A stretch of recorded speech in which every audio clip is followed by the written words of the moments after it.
Welcome back. Now, in this section, we will learn about idea validation. So, when we have this idea to validate, we have to speak with other people. We have to explain this idea to some other people, right? So, one of the fear I hear all the time is, can my idea be stolen? My idea is great, but if I tell to someone, what if they steal my idea?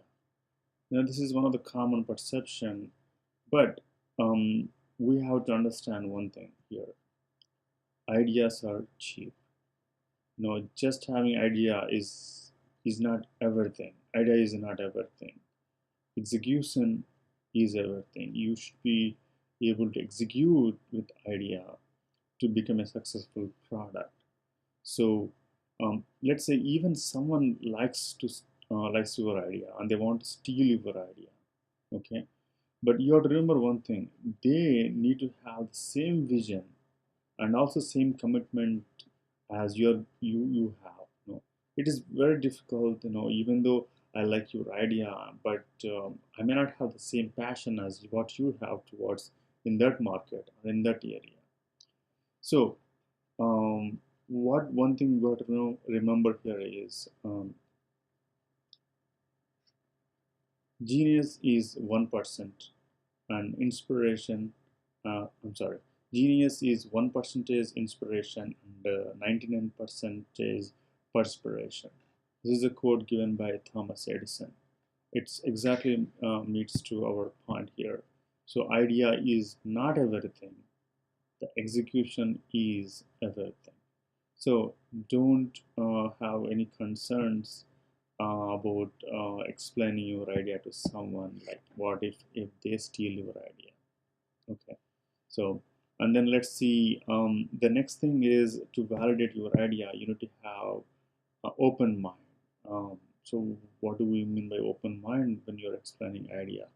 So now you are narrowed to one idea and you're excited about your idea. Great.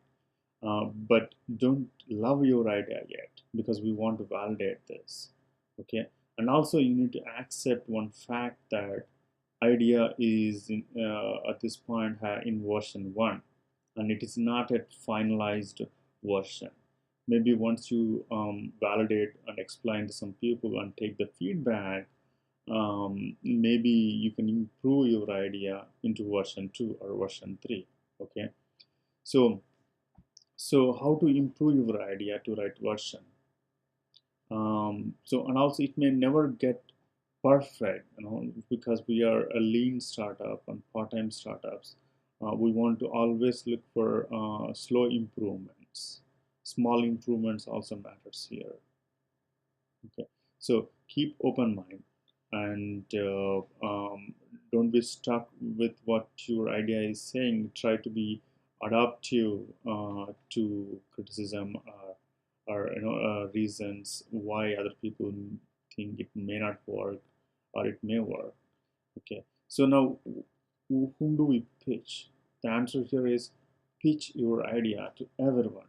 Okay, everyone who you know, like your friends, colleagues, and families. If you're concerned for any reason to say it as your idea, for example, when I'm working full time, so I cannot go to the person who is sitting next to me and say, "Hey, I have a great idea. This is what I'm planning to do a startup company." Well, I'm not comfortable to say that because I'm working full time there, so I need to show my commitment, right?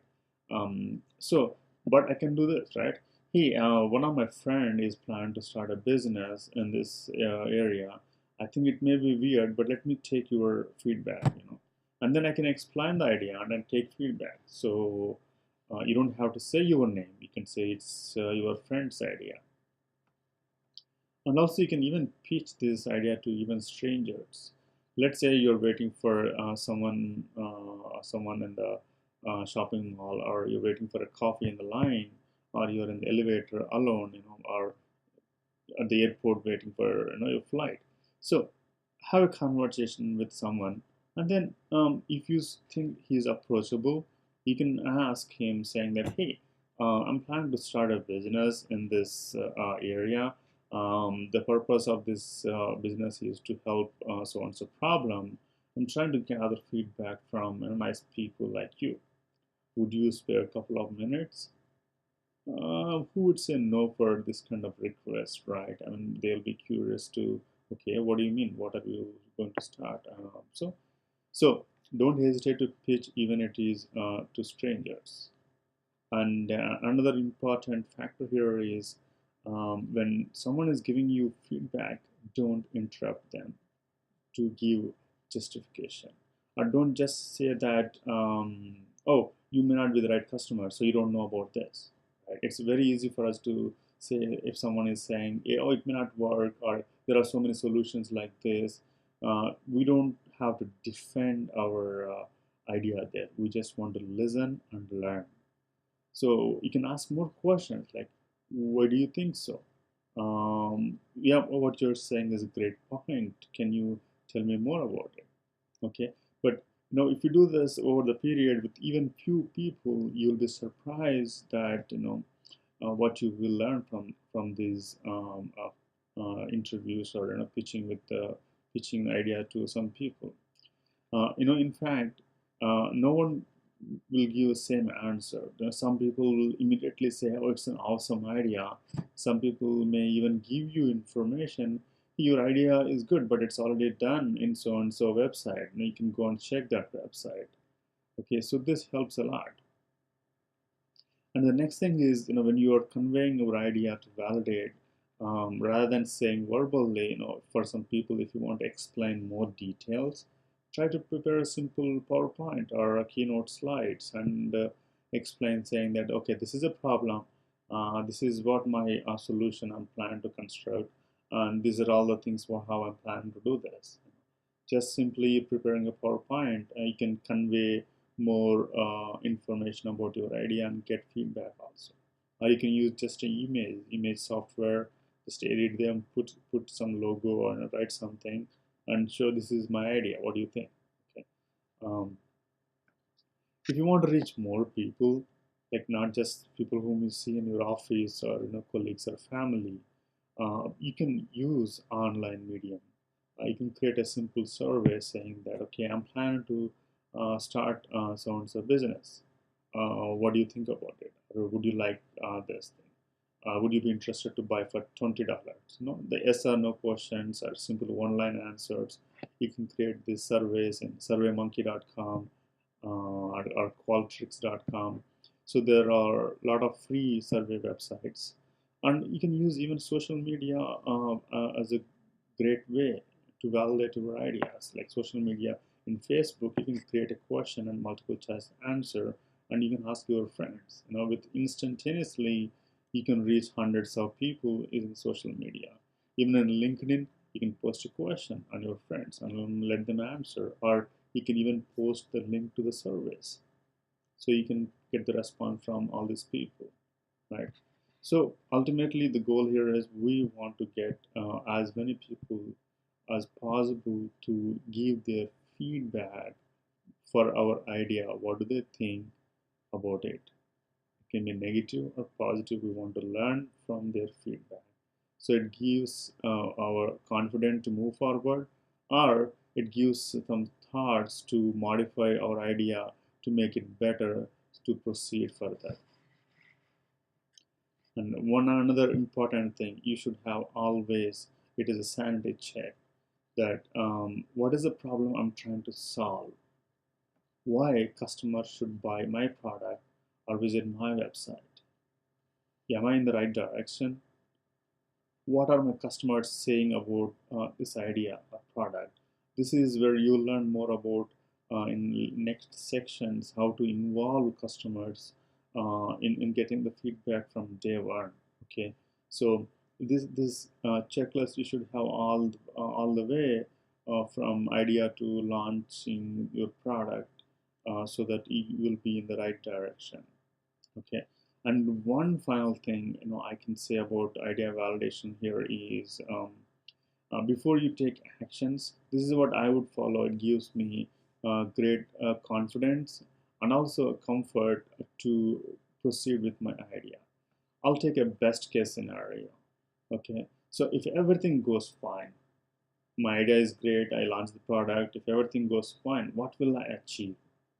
How much money I can make with this startup? What will I learn from this? Okay, so I'll try to answer these questions in the best case scenario. For example, the best case scenario, what I wrote about this part-time startups course is, okay, if I sell this course $100 and to 1,000 people, I'm making $100,000 there itself. And if I sell it to 1,000 people, hey, I'll make $1 million over there, right? Or maybe more than that. So this is what my best case scenario. So at the same time, I want to consider worst case scenario. What is the worst thing going to happen if I fail? There is a typo. It's the worst thing going to happen if I fail. Okay, what do I lose? Am I going to lose everything what I have now, or probably I'll lose $5,000 of my investment? You know, can I live with that loss? Will I learn something from that failure? Okay, so in this worst case scenario, for me, what I wrote for this part-time startups course is, okay, in worst case, I will learn a lot because I'm trying to organize the structurally communicate these things. And I'll start the website parttimestartups.com. So on worst case, and maybe I'll lose the time what I spend and the money what I'm spending, but I'm not going to lose everything what I have, so I can live with that loss. So it's a completely validated loss I'm ready to take here. And the best case scenario is motivating me to do what I'm doing. And worst case scenario, I'm prepared for that. So this gives me the confidence to move forward and comfort to take the minimum risk what is required to do this part-time startups.